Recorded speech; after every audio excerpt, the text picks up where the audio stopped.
Well, welcome. I'm Yvonne Schwab, ACG Silicon Valley CEO. Super excited to present today's event, The Ethical Supply Chain, how to incorporate sustainability, ethical labor practices, DEI, as well as visibility in collaboration with Along.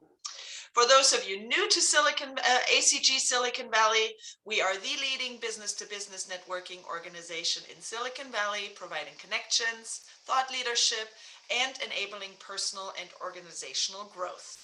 We're part of a worldwide organization, ACG, offering an array of networking opportunities with 13,000 members in 59 chapters across the world. ACG Silicon Valley is offering a variety of virtual events in the coming months. Next week, Dell is hosting an event on cyber resiliency. We also have our next ACG California chapter e-lunch coming up, which ACG Silicon Valley is hosting this time. And let's not forget one of our most attended events, the Round Robin with our San Francisco sister chapter. These events are always fun and, in my opinion, desperately needed for networking during these challenging times. Many more events to follow in October and November, so we invite you to visit our website at acgsv.org to see the full calendar. Now, I would like to introduce you to our moderator today, Hannah Kane. She is the president and CEO of Along, a supply chain company she founded in 1997.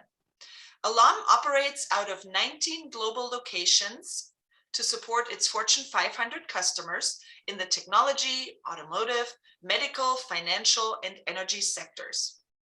Hannah is a board member of the National Association of Manufacturers and WBEC Pacific.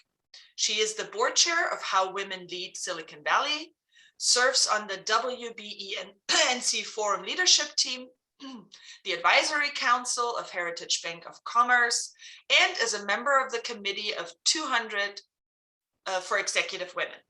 Hannah has received numerous industry and leadership awards, so we're stoked to have her moderate today's panel.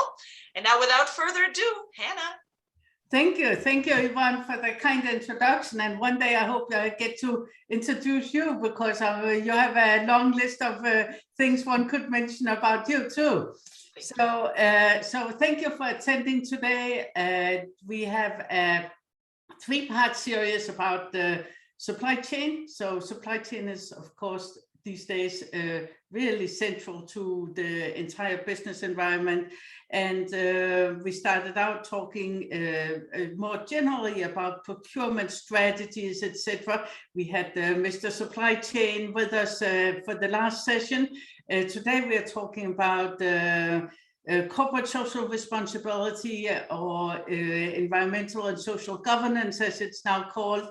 Next time we're talking about data security and cyber security and the entire digital supply chain. So we are getting around covering a number of different topics, but today it's ESG, and to discuss this topic, we've got two fabulous panelists. So I want to introduce to you first Sherry Hinish, who is also called the Supply Chain Queen, and David Perl, who is local here to the Bay Area and is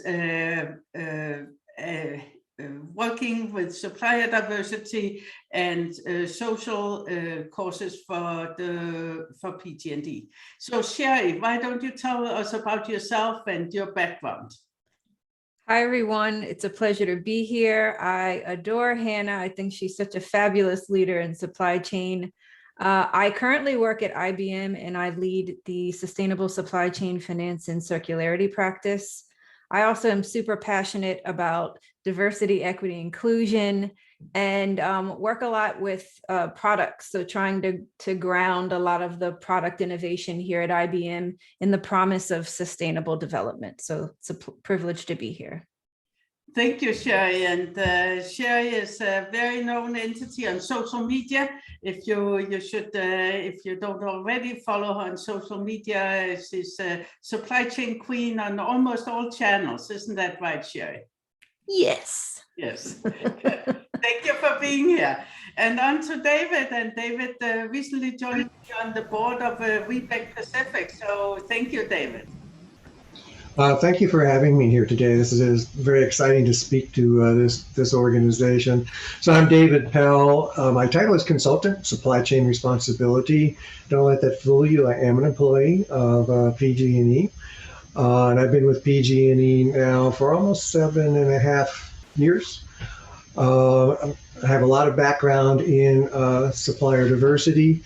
And I am part of a team at PG&E, and our organization is entitled Supply Chain. It is entitled Supply Chain Responsibility. It is a parallel organization to the sourcing organization at PG&E and reports to the CPO, who is Jamie Martin. Our organization has three primary responsibilities relevant, I think, to this discussion: is small and diverse business inclusion in our supply chain. The second is supply chain responsive, our supplier code of conduct, which we are looking to pass our code of conduct onto our suppliers, and our suppliers pass that on to their suppliers. And supplier environmental sustainability, which is another big issue for PG&E around carbon reduction. And so we ask our suppliers to join us in reducing their carbon footprint as well. Fantastic. Okay, so introductions being done. Let's start with the big question. What does an ethical supply chain mean to you? That's a really big question, I know. So Sherry, kick us off and give us some insights here. So it's interesting that we're kicking off with that question, because I get asked that a lot lately. What is an ethical supply chain and why should I care? And I think the first thing that I want to call out is that it's purpose-led. So purpose has to be a North Star in any sustainable transformation. And then, as you know, Hannah, I'm super passionate about the Sustainable Development Goals. And I think that they're really a roadmap that align, the SDGs and what an ethical way of working would be at the intersections of people, planet, and profit. So this is an interconnected vision. This isn't something that's only focused on net zero transition. This is really moving beyond that to, what's a regenerative economy look like, a circular economy, and then also what does equity for all mean?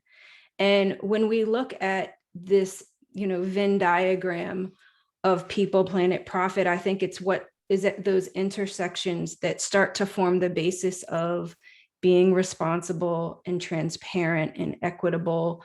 And that's really what I think when we envision and close our eyes, what do we want most in the world? It's the credibility, the ability to strategically manage risk, to create healthy ecosystems that are about transforming the lives of people and leaving no one behind. And then also that humanizing the urgency of climate change. And I think that, when we think about supply chains, there's a digital divide by nature.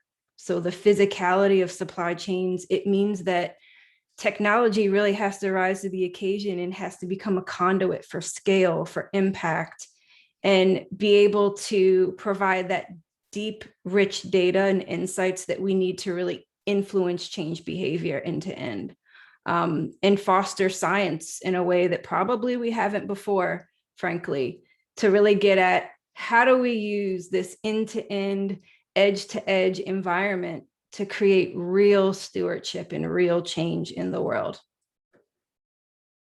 That was a long answer. No, it was exactly what we were looking for. A lot of peace, people, profit, planet, purpose. So lots of good stuff. So on to David, what do you say? Yeah, so thank you. So I just want to say our new CEO, Patty Papa, uses people, planet, profit. She's expanded it a little bit, but from a PG&E standpoint, what I'd like to say is we are working to become a more customer-centric company. And as a part of that, we're doing a number of things. And one is regionalization. We are now going to have probably 5 different regions with their own VP. And the purpose of having those VPs is have them get closer to our customers and what are our customers' concerns. And as we're looking into that, our customers are concerned about really all the different parts of an ethical supply chain. They want us to be inclusive of local and diverse businesses in our supply chain. They want us to be thinking in terms of environmental impact and what we can do to reduce our environmental impact. They're looking for us to treat people fairly, to treat our employees fairly, to treat our suppliers fairly, and having, our suppliers are an extension, in many cases, of our workforce. We have lots of contractors out actually working in the various communities in California. And so we work at passing our sense of ethical business practices down to those suppliers, including, how they should interact with people. And it's a lot of times it's very, just very small things in terms of just being respectful of people, being respectful that you're going to be on their property, these sort of things. All of that plays into, I think, behaving in an ethical way in all situations, which I think ultimately means focusing not on PG&E or as an individual, but focusing on the larger context of how is PG&E supporting the growth and development of California, and particularly the people who live and work in California. Very interesting thought process, right? Starting with the customer and the expectations. And, I think one of the things happening here during the pandemic is a shift over to more corporate social responsibility as a consequence of a drive from customers, right? So statistics show that 87% of all consumers are considering corporate social responsibility as part of their decision pattern, and they don't want to buy products that have been produced in an unsafe environment, for instance. And I think with so many things, the pandemic has accelerated some movements, right? And this is one of the movements that's really benefited from the pandemic. So for me, an ethical supply chain has also got to do with visibility. I think the planet, purpose, profit, right? That, certainly that corporations no longer can say, okay, we're in business to make money and forget all the rest, right? I mean, that those companies are going to be dinosaurs pretty soon, right? So I think that's a very valid point. And of course, starting with the customer. But for me, it's also about visibility, right? It's about that you are willing to be very transparent in the supply chain, and that you are willing to be to really do right by all the players in the supply chain. And when I say all the players, I'm thinking about stakeholders in the biggest sense of the definition. So not just the consumers, not just the tier 1 suppliers, but all the suppliers in the supply chain, and your own staff, and the community at large, and the planet. Right, so there's a lot of stakeholders that you need to do right by. So interesting definitions here. So going back to, so that's all very well. Now we know what an ethical supply chain is. What must corporations rethink to create and maintain an ethical supply chain? Yeah, I mean, I can share some real time examples right now. It's like the carrot and the stick approach, frankly, and I feel like there's a lot of bold requirements for transparency, like you mentioned, being compliant, being responsible. And what we find is, voluntary disclosure of non-financial performance frameworks is becoming a trading requirement. So whether GRI, CDP, IIRC, SASB, TCFD, I could go on, the acronyms will grow. What ends up happening is, people are moving from ambition. So this bold, sustainable development goals that are most material to them and their customers and investors and, all the way upstream, smallholders, their supply base even. And then how do you actually take something so visionary and operationalize it and make it real? And what I find is there are certain imperatives that begin to emerge when you think about this through the lens of an ethical supply chain. Part of this is, like David mentioned, supplier code of conduct and, helping suppliers fully understand some of the rules and regulations. But then also on the other side of that, there's a lot of development that has to happen. So it's not just reporting a KPI, but folks are actually not left behind. We see a lot around supplier visibility, like you mentioned, Hannah, and transparency. So this has to do with mitigating specific types of risk that will build public trust. We see responsible sourcing. So having those independent or third-party verifications happening. This is an ongoing due diligence with partners for transparency across manufacturing, distribution, agriculture, et cetera, that not only reduces a lot of the workplace violations and some of the things that happen in the supply chain that we know about, like corruption and bribery, but also forced labor. I think it also, there's a lot around a fair living wage now, not just a living wage, but a fair living wage that can go beyond a collective bargaining agreement. And then lastly, I think just the whole promise of what does brand integrity mean? And how does that show up in every touch point, every transaction in your supply chain? I think that a lot of the community building and the investment in tri-sector partnerships and some of the things that we might get into today, that conversation wasn't as prevalent 10 years ago as it is right now. We see social equity and impact tied to business performance. So businesses can't succeed in the communities that they serve if those communities are failing. So I think that those are probably some of the key areas where I see companies really moving quickly to realize this vision of an ethical supply chain. Thank you, Sherry. And before we go on to David, I want to say, if you put your questions in chat, if it's with some topic we are just touching on, we'll cover them as we go here, and otherwise we'll answer questions at the end. So feel free to use the chat box. And David, what do you think corporations need to change? So you're sitting in the middle of it with PG&E. So I think that for all corporations, including PG&E, the change begins at the top, and it has to come down from top leadership. And Patty Poppy is our new CEO.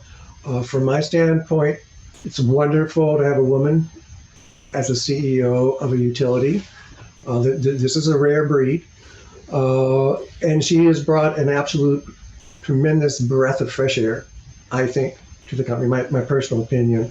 She talks about leading with love. I mean, she actually says this in company meetings. She talks about creating empathy.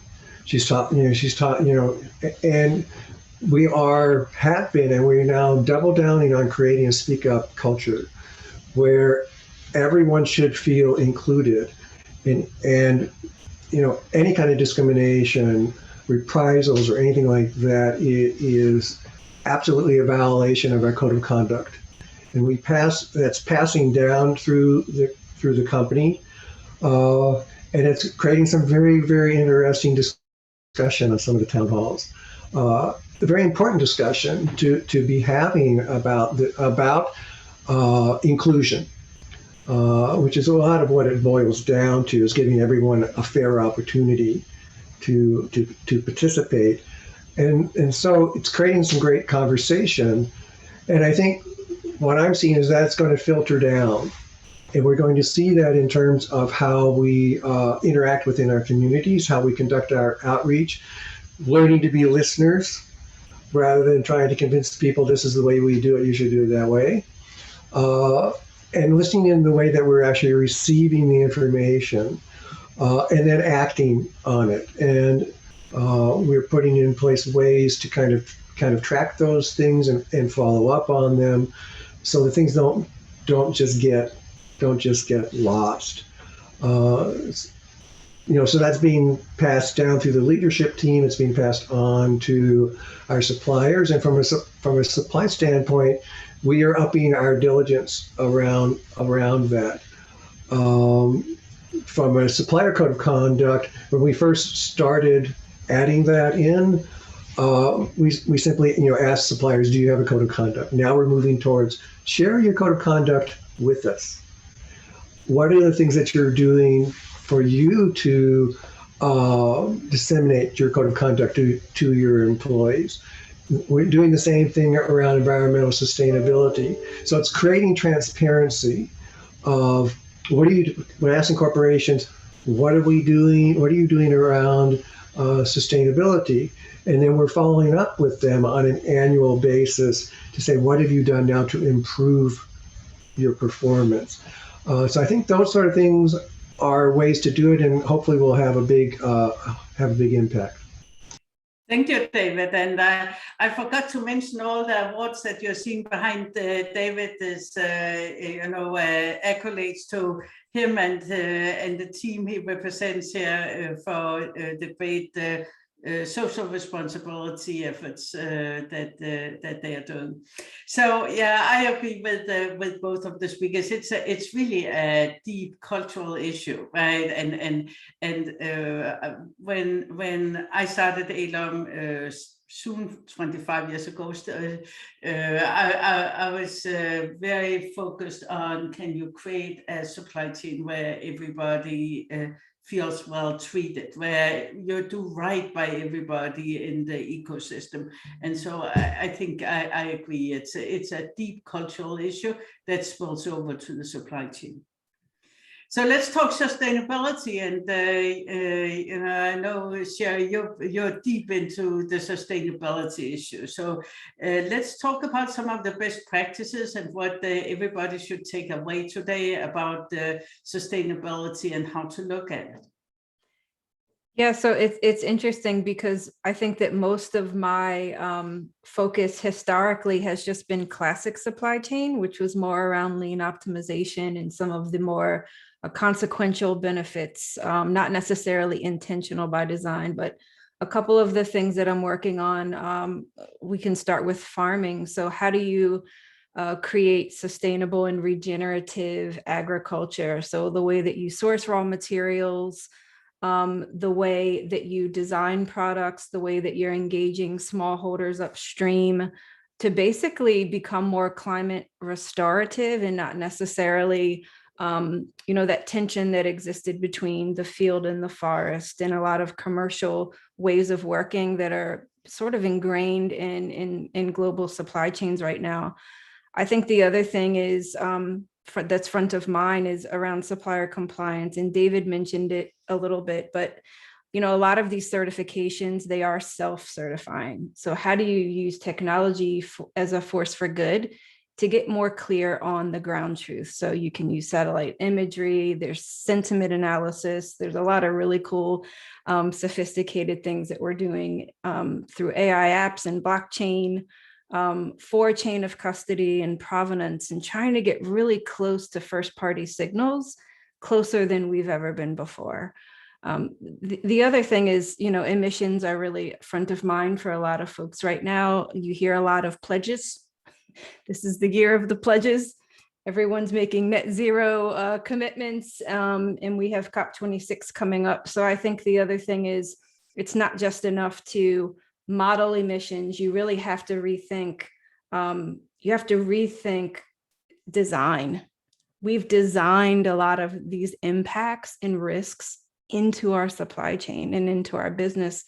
And it's interesting because it's almost like we've been on autopilot. And Hannah, we've talked about this at DEMSCA, But that shift is real, and it's moving from a mindset of optimizing. And I think sometimes we optimize problems in the supply chain instead of just completely thinking about it differently. You know, do we really need to match supply and demand? When we talk about reducing waste, are we reducing waste and iterating in a bad process to begin with? The other thing that I'm super passionate about, and a lot of clients come to IBM, is to talk about circularity. And I think that when you imagine a reuse economy, reverse logistics, reverse material flows, that decoupling, it's really changed behavior. And how do you not only make customers feel like they're making a difference when they buy your products, but then the other thing is being able to visualize and articulate the impact of sustainable transformation and a sustainable decision. What does that mean? And what does it mean across a supply chain? And this is all about collaboration, not only within your four walls, because a lot of this information is cross-functional information, but then also across trading partners. And up to 90% of all that data, it resides in a network. It's not just one single entity or one string of partners that can provide this data for transition. Scope 3 emissions, we know it's a priority. A lot of the provenance data, you have to be able to shake hands across your network. So I could go on, there's a lot there, but I think that those are probably some of the key things that I've been working on at IBM. Perfect. And maybe just for the audience, sake of the audience, talk for a moment about the circular economy and why the circular economy is better than recycling, etc. And maybe give an example or two if I can put you on the spot. Sure. So circular economy is just fundamentally, if you think about value, and that there's still value left at the material level. And sometimes, well, oftentimes, we discard, we think about materials in a very linear way, where we take them from the earth, we make them, and then we waste them. But what ends up happening is there are infrastructures that can support either downcycling, so decoupling those materials for an input into production manufacturing, or upcycling, creating a new product altogether. And one of the things that most people don't know about IBM is that we actually have something called a global asset recovery system. We're all about product life extension. We've been doing this since the early 90s. So we're like the original gangsta of circular economy that no one actually knows. We have a 99% recyclability rate within IBM. And we also run reverse supply chains for some other technology companies. An example that I can use for circularity, which is at that intersection that I was describing before, is the work that we've done with the plastic bank. So being able to pick up a plastic bottle, you're enabling collectors. So these are folks that are traditionally from marginalized communities that have been left behind in the linear economy. They're able to collect waste, earn a living, take that plastic or whatever that material is, deposit it at the plastic bank. And then there's also education pathways in upskilling in the future of work and automation. And I can call out one brand, Hinkle. They have a huge secondary plastics market, and they're one of the plastic bank's #1 customers. And that's all enabled by an IBM blockchain product. So this is that perfect Venn diagram of you're empowering communities, you're cleaning up communities. This is social plastic. It's avoided in terms of ocean pollution. You're protecting your social license to operate. So all of these things are working together in a really feel-good story. And this is what's happening, you know, in India, the Philippines, a lot of markets that really need a project like this. And this is a pathway to prosperity. So you're actually creating that conduit where no one's left behind in the circular economy. Thank you. And David, over to you. What do you think needs to, what are some of the best practices in sustainability, and what do you measure and see? Yeah, so I think it's a little bit different tack in that when we looked at, let's just talk about CO2 reduction, because generally what we try to do is create metrics. You know, CO2 reduction is kind of the standard metrics. So you can take almost any kind of activity, and you can calculate the CO2 impact of it. And so if you get down to what's the CO2 impact, that kind of creates a level set. So when we look at that as our corporation and the entire supply chain, our corporation itself, including generation, because PG&E has no coal-fired generation anymore. If you look at that footprint, it's the tip of the iceberg. If you look downstream and you look into your supply base and their impact on CO2, through all the different aspects of recycling and not using and all that kind of stuff, that's where the big impact is. And so that's part of the reason why in the last 5 years, maybe a little earlier on, we started to focus on suppliers and their commitments and activities they're doing to reduce their CO2 impact.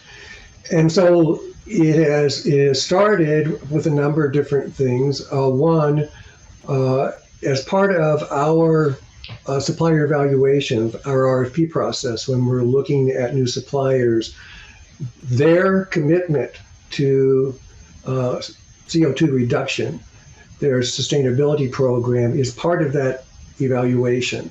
So it rolls into that evaluation process. So we are very actively looking for suppliers who have sustainability initiatives. The second thing that we're doing is we survey our top suppliers by spend. It's like the top 80% by spend annually, and we use a third party to do this. And it's a pretty involved process. It is self-reporting, as was mentioned, but because of the way the questions are, it's pretty hard to kind of fake it because the questions are very specific. The nice thing about that is that it's that the organization that we use, and someone's going to ask me the name of it, and I'm not going to be able to remember, but I can furnish it later. They keep metrics by industry. So whatever industry you're in, you put in how you're performing. You get feedback from that tool in terms of where are you relevant to other corporations in your industry. That gets reported to us. We then follow up with, particularly with the ones who don't score well, and essentially have conversations with them. How could what could you do better? And we provide them tools and access to additional information on how they could do better. So part of that is educational. So we're trying, one, create the visibility down through the supply chain, create a demand for it through our RFP process, and then providing the tools to help our suppliers create even more effective sustainability programs.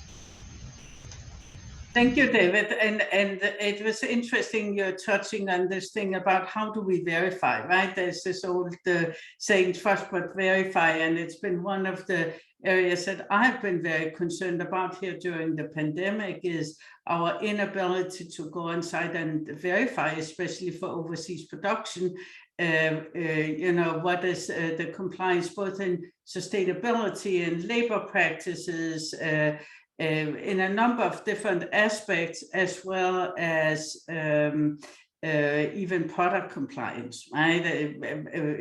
What's going into the product, right? So those of us who use cosmetics would like to know that what's in there and that it's all good stuff, right? So that's a very big concern is how compliant are we? But on to the next thing. Procurement has traditionally been rewarded based on lowest price. When you ask purchasing, they always get rewarded if they bring the price down. Is the lowest price point the right way of rewarding purchasing?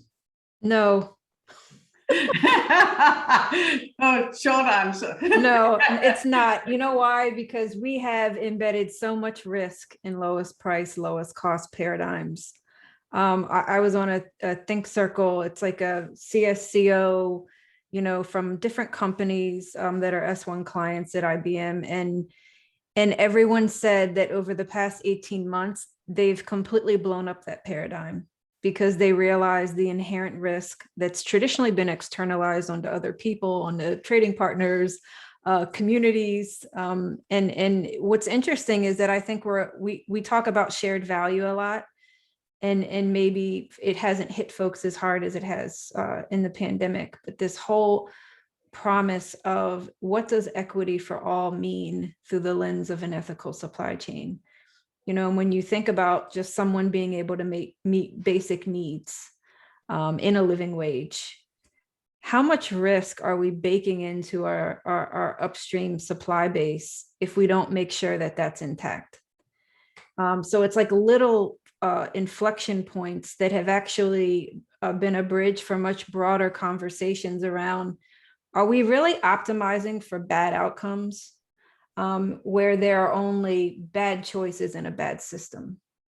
Oh, that's So, yeah. fantastic way of looking at it. Yeah. David, what do you say? It's not, you'd think it would be it's not a simple answer.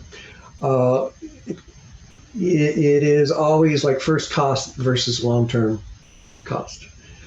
And from, I run tangential to the sourcing organization, and the sourcing organization at PG&E is responsible for running RFPs, finding the vendors to participate in RFPs, et cetera. But it's lines of business. And so in our corporation, we have LLBs, we don't have like business, we just have a different name for it, but it's same in most corporations. It's their budget. They are the ultimate purchaser. And so part of the struggle is, we, like all corporations, are trying to drive cost out of the business, relentlessly. And so a low first cost looks very attractive to your budget this year. So where the discussion has to happen, and this is the tricky part, is from the risk standpoint. So, what are we creating? What deficit are we creating long term by accepting this first, this lowest first cost initiative? And part of the charter for the sourcing organization within PG&E is to bring up that discussion point, and to look at that wherever possible as part of the evaluation process. So our evaluation process is weighted so that cost is not necessarily the driver. And using that process, the sourcing recommendation may be a company that is not the lowest initial cost. And so they will drive in. So it's a longer term value equation. But it ultimately is sort of the buyer's budget.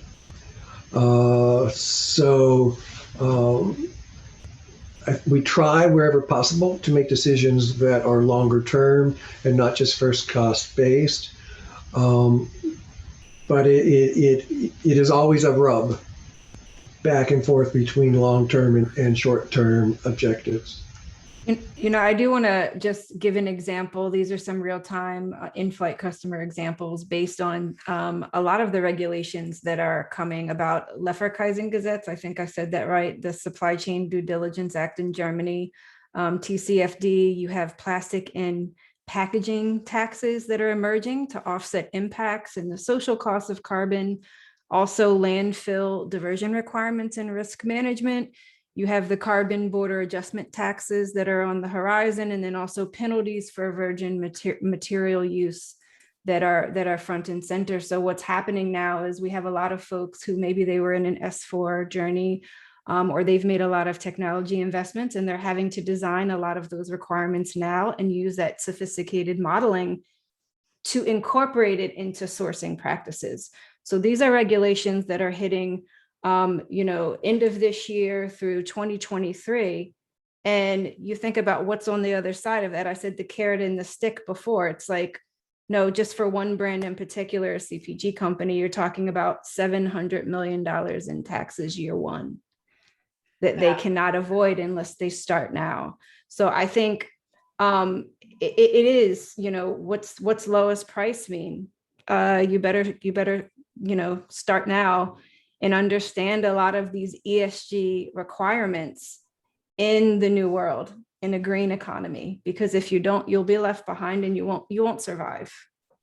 And I think you're touching on a really important thing, Sherry, because there's a lot of false economy around the low price, and David was touching on that as well. So over time, it's gotten cheaper and cheaper to manufacture a thingy, whatever that thingy is, right? Whether it's a car or it's a screw or whatever, it's cheaper and cheaper, but the supply chain cost has gone up, right?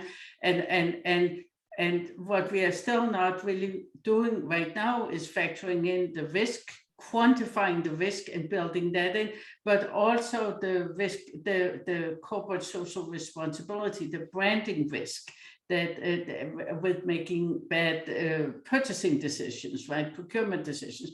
So procurement has become really strategic right now. And I think we've got 2 million people in purchasing in the US, and not everybody is really on board with that. There's that shift going. So very interesting stuff.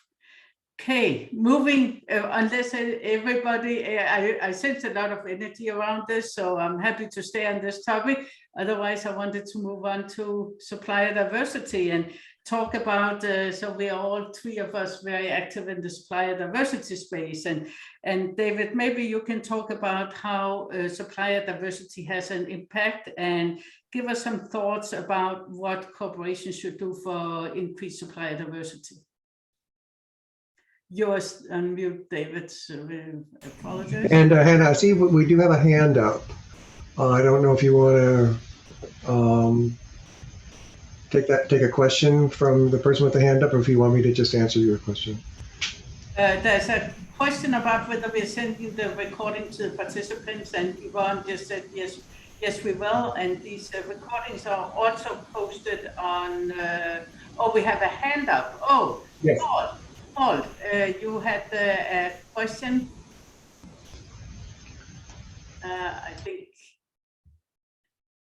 I think let's go to supplier diversity, and Paul will have to put this question in the chat. I don't want to facilitate interaction here wherever possible. So PG&E has a 40-year plus history of supplier diversity. A lot of that has to do with where we are. And it has to do with legislation that was passed in the late 80s, Assembly Bill 3678 here in California, that caused the utilities to have supplier diversity programs, which is now overseen by the California Public Utilities Commission through General Order 156. So PG&E for many, many years has had to report everything to do with their supplier diversity program to the California Public Utilities Commission. Once we send that report to the commission, it is a public document. So it gets scrutinized. And it is a very detailed report. It breaks out our spend by commodity code, as well as by suppliers in various ethnic groups. So PG&E has had to put in place a fairly robust program to be able to support that. And it's as I say, because we report to the CPUC, it's a very transparent program. You can find out everything about our program by looking at the annual report.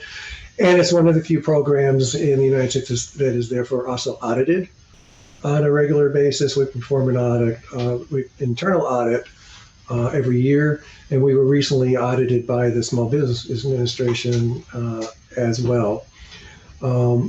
So over those years, PG&E has developed kind of multiple prong approach to supply diversity. So, it started out as first tier, direct relationship with diverse suppliers. Then we moved to second tier so that we can look through the first tier suppliers to their suppliers and capture diversity spend there. And now we've moved in some cases to third tier. So we can look down to the next level in terms of our suppliers. We use a third party to collect all that information. The suppliers that we include in our metrics that we report to the CPUC are all certified by the clearinghouse, California Public Utilities Clearinghouse, and they have a due diligence process. There's no self-certification taking place in that. It's all verified certification. So all our numbers now have a strong sense of integrity. And where we are in our program is, we have for many, many years performed at greater than 38% of our total spend. Our total external spend goes with the diverse suppliers,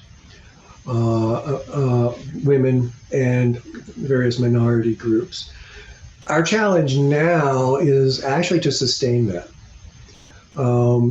As the business model is changing very rapidly, and how we procure is changing rapidly, and the means that we have to procure, with lots of platforms now that you can procure services and products from. So we are looking at kind of what do we have to do next in terms of assuring that we continue to have a strong field of diverse suppliers in our supply chain. And the thing that's come up most recently is Patty Poppy's announcement that we're going to underground 10,000 miles of transmission cable, which is basically the equivalent of saying, okay, next in 2 years we're going to go to the moon. It is a huge endeavor, and we are just now starting to look at, so how is that going to affect our diverse spend? How, as large contracts are let to cause this undergrounding to fruition, how are we going to ensure that diverse suppliers are part of that? So part of what we're doing now is trying to look at future impacts and position ourselves so that we can continue to hopefully improve our performance, but certainly we want to at least maintain it. Thank you, David.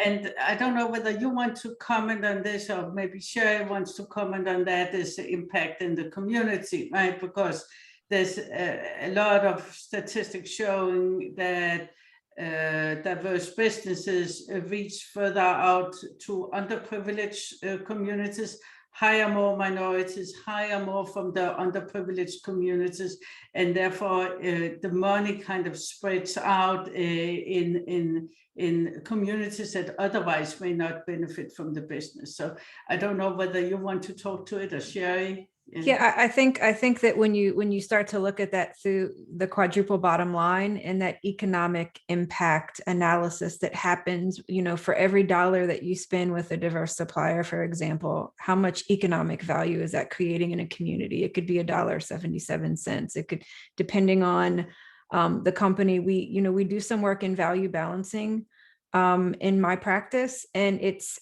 absolutely amazing when you think about the handprints that are created in this sort of just way of working. I think the other thing that I want to call out is, how do you create access in microeconomies through this sort of decision-making, empowering? And I can think of a few examples where you're using a shared platform with two-way signals. And I keep going back to smallholders because I do a lot of work in agriculture. But actually a farmer being able to run their business on this, right? And they get paid directly. They don't have to wait 60 days. It's a verified chain of custody. It's auditable. It maps back to the system of record for the brand. but then also you can give them insights. We own the weather company at IBM. So we actually, I think of the Yara use case, where you're actually able to help the farmer with optimal planning patterns and when to, make sure that they can increase their yields. They get paid more and the brand wins because they don't have raw material price fluctuation in commodity crops. It's like a win-win, and you're using technology in a way that actually empowers people again. It empowers diverse suppliers. They make more money. They have access to subsidies through blockchain right on their phone. Everything's tracked right here. And I mean, when have we ever been able to do that in the world, especially in supply chain? Good. So thank you, Sherry. And we are getting close to the hour, but I don't see any questions in the chat. So I'm continuing without delay. But please do put your questions in the chat. We are happy to stop and talk about those. So let me ask you a provocative question. Does diversity, equity, inclusion go beyond supplier diversity and supply chain? I'll start with that one. I think it absolutely does. I mean, really, you have to look at it. There's customers, there's the corporation, in this case PG&E, there's suppliers, but it's not a linear sort of thing. It's a circular sort of thing. So if you look at PG&E, we have suppliers who are customers. In many cases, we have, and so it goes all the way around. We have employees in the corporation who are dealing with customers at a lot of different levels. So this topic touches the whole circle. And I think what corporations really need to be looking at, and kind of what PG&E has tried to do, is put our solution is, or our view of this, put the customer in the middle, and then everything else circulates around the customers. Whatever we're doing within the company, whatever we're doing with our suppliers, whatever we're doing in the communities, and it all really has to tie together. And within PG&E, it has to tie together between. Yes, we have a supplier diversity program, and we're using diverse suppliers, and we have a bunch of initiatives to support that. We also have an external affairs organization who is chartered also to look into the various communities we work in and be a part of those chambers of commerce and other organizations. And so that we're getting the voice of the community and we're outreaching into the community. So particularly the business communities know what is available to them. PG&E has lots of programs available to small businesses that they may not know that they can utilize. There are opportunities for PG&E customers to get energy efficiency advice, et cetera, so they can lower their bills. So I think it's a full circle sort of thing. What do you say? I think access is the new capital. And when you think about what real equity means, I'm super proud to work at IBM because we are committed to creating that sort of access for everyone through the PTech program specifically. So these are hundreds of thousands of kids that have come in. Not only do they get an apprenticeship, but they get a free associate's degree and a pathway to a bachelor's education. Huge investments in HBCU, specifically in quantum, over $100 million. There's open PTech. So these are open platforms, open curriculum for anyone who wants to learn more. It's right at your fingertips. And also creating a more inclusive pathway to actually work at IBM. So you don't have to have a degree. And we will actually upskill you. There's a lot of these programs that specifically, Hannah, there are a ton of women, over 5 million women in the US alone, who were forced to leave the workforce because of the pandemic. Some of these return to work apprenticeships, I think over 90% of the folks who have gone through that actually were women who were forced out of a job due to childcare and some other, financial stipulations. But I think just creating that access, like that's the promise of being a good corporate citizen and steward in the world. And you know, it's going to take investment. Like you have to prioritize it, and you have to be able to bring others with you in your journey. So certainly joining industry consortia, like I know that you do, Hannah. It's just an amazing time right now, I think, to be in STEM. And if you have the ability to be a door opener, don't waste it. It's a privilege. There's definitely an issue about the pipeline of supply chain professionals and who is in the pipeline. It's a pipeline, and how do we get more inclusive in the supply chain? Because we are really understaffed in the supply chain, and it would be wonderful to get the minorities in. So we have 2 minutes left, and I see that Yvonne is starting to be impatient, but we have one question for Sherry. How do you differentiate the complexity between your scope 1, 2, and 3 at IBM? Yeah, so scope, when you say complexity, can you give me more detail? Kaveh, feel free to unmute. Hi, thank you. So I was wondering, so you measure scope 1, scope 2, and scope 3 and IBM, and I just want to know what's is your scope 3 twice of scope 2 or twice of scope 1? What's the differentiate between these 3 scope at your company? That's a great question. So just to be clear, I work in global business services. So I don't actually work in IBM's own sustainability organization. I can pull up the corporate social responsibility or environmental stewardship report that we publish. I don't know where that gate of responsibility starts and stops in terms of how we specifically calculate scope 1 through 3.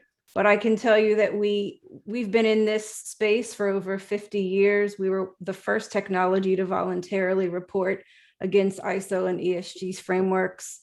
And a guy named Wayne Balta, he would love nothing more than to talk to you all day about that. Thank you. Okay, and let's go to the final question. One sentence with take-home value for the audience. What do you say, Sherry? The future's female. Okay, David. I'm not going to try to top that. I absolutely agree. But and for those of you who are looking at your corporate programs, prioritize what you're going to measure as a part of your program, because what you're going to measure is what's going to get the most attention. So just be sure you're measuring the right things as you put measurements in place. I'd say be thoughtful, be deliberate, be and intentional, and be transparent. Yes, brilliant. Okay, so with that, I want to thank the panelists. Thank you for playing in with us today and giving everybody insight. Really appreciate you being here. I know you have both busy schedule and David was squeezing us in between 2 meetings, so you've got to run. And Sherry, I know you've got so much on your plate, so thank you so much for being here. Thank you, pleasure. Take care, everyone. And I just wanted to say that my favorite line today was from Sherry when she said, if you have the opportunity to open a door, use it.